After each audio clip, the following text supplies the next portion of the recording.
فصل لربك وانحر إن شانئك هو الأبتر. Soal akikoh ya. Ya. Nah, misalnya kurban itu sekalian diniatkan untuk hajat yang lain. Saya berkorban tapi saya sekalian untuk hajat untuk akikoh atau untuk yang lain, niatan lain gitu. Itu boleh nggak sih? Double niat begitu tuh. Para ulama berbeda pendapat, ya. Ada yang memang membedakan antara kurban sunnah dengan kurban nazar.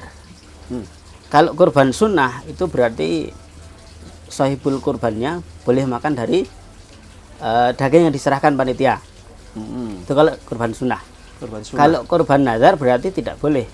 Karena itu nazar. Nazar kan bahasa mudahnya setengah dari wajib atau bahkan wajib. Maka dia tidak boleh memakan daging dari hasil itu nggak boleh dari kurban yang niatnya nazar. Daging itu termasuk jeroan barang ya? Iya. Semuanya nggak boleh makan Nggak kalau boleh. kita nazar. Maka si panitia mestinya ketika ada orang yang menyerahkan hewan kurban ditanya dulu, ini kurbannya kurban niat kurban sunnah atau karena jenengan nazar. Nah, kalau jenengan nazar berarti ini tidak boleh makan dari hasil apa yang disampaikan atau yang diberikan kepada panitia. Tapi kalau misalnya kurbannya itu kurban sunnah, maka ya boleh-boleh saja. Nah, terkait apakah ketika niat kita akikoh bisa disertakan juga dengan niat yang kurban. lain. Nah, itu para ulama berbeda pendapat. Ya. Ada yang mengatakan bahwa kalau dia belum akikoh maka belum boleh kurban. Karena secara logika kan orang lahir dulu. Ya, akikoh itu kan sunnah menyembelih kurban di hari yang ke-7. Sementara orang kurban itu kan dia sudah dewasa. Maka dari situ ada yang mengatakan tidak boleh.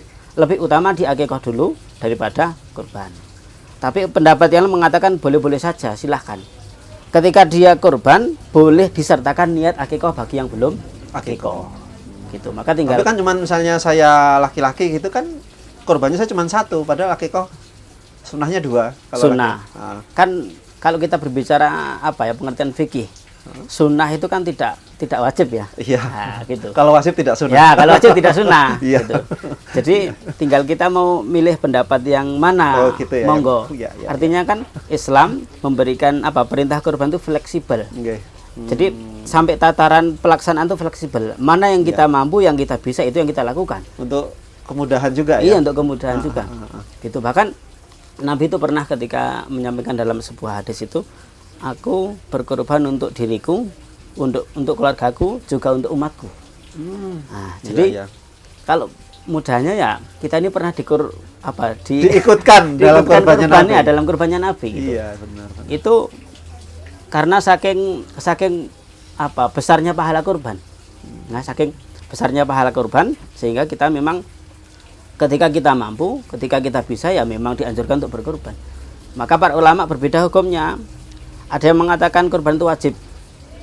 Ada yang mengatakan kurban itu sunnah muakkad, termasuk ulama Syafi'iyah yang rata-rata atau mayoritas dianut oleh orang-orang Indonesia termasuk kita, itu memang menyampaikan bahwa hukum kurban itu sunnah muakkad.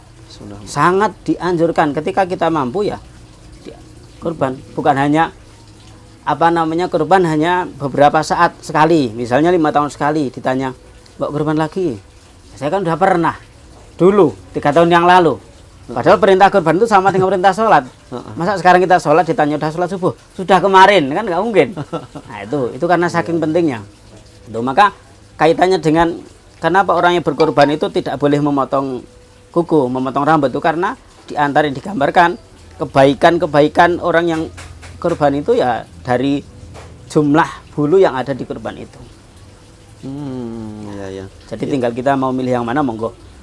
Lah kalau kembali ke tadi kalau niatnya Nabi kan untuk diriku, keluargaku, umatku ya. Tapi kalau kita mengadaptasi itu tapi kan nggak pakai umatku gitu. Betul. Untuk satu keluarga, untuk itu juga boleh ya, Ustaz ya? Niat itu, seperti itu. Kalau niatnya boleh. Boleh ya. Yang saya tahu itu pengadaannya diadakan oleh satu orang. Misalnya saya mau kurban kambing, pengadaan untuk kambing misalnya 1,5 juta ya saya. Nggak boleh arisan terus ayo kita patungan, nggak boleh. Nggak kayak sapi gitu. Tapi peruntukannya, nah itu boleh diperuntukkan untuk saya, keluarga saya, boleh. Tapi soal pengadaannya itu nggak boleh terus patungan rame-rame, nggak boleh. Maka hadis tadi nggak boleh dimaknai secara sembrono, nggak boleh. Mentang-mentang gitu terus mending ayo kurban Golek bareng-bareng. gampangnya. Arisan golek gampang nggak bisa. Oh, kalau saya pernah dengar arisan korban itu terus gimana itu? Arisan hari yang tahun ini dapatnya si siapa, tahun besok dapatnya siapa gitu. Itu nggak masalah ya. Yang Itu yang bukan masalah kayak ditanggung bareng-bareng, iya, bukan gitu. itu. Yang masalah itu ketika tadi ya harga Saweran misalnya gitu ya. 2 juta terus kita patungan, ayo sekarang atas nama siapa? Saya. Nah, itu nggak boleh. Oh, nggak boleh ya. Pengadaannya diadakan oleh kita sendiri, adapun peruntukannya lah itu monggo untuk diri kita boleh, keluarga kita juga boleh. Lah kalau sapi gimana? Sapi yang bertujuh kayak gitu itu? Itu kalau kita kembali kepada cerita Nabi ya, waktu itu ketika kalau nggak salah di Hudaybiyah. Jadi beliau pernah ketika sahabat Ibn Abbas berada di situ, kemudian rame-rame. Nah ketika rame-rame itu kemudian Nabi dan para sahabat berkumpul, satu unta dikumpuli 10 orang, satu sapi dikumpuli 7 orang. Nah dari situ terus tergambar bahwa satu sapi untuk 7 orang, kemudian satu Unta, 10 orang. untuk 10 orang. Kalau domba Kalau atau kambing domba satu orang. satu orang. Itu sebetulnya yang kami pahami itu pengadaannya, ya pengadaannya. Adapun mau diperuntukkan untuk semakin banyak orang ya nggak masalah.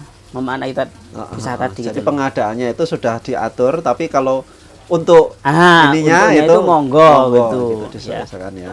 فصل لربك وانحر إن شانئك هو الأبتر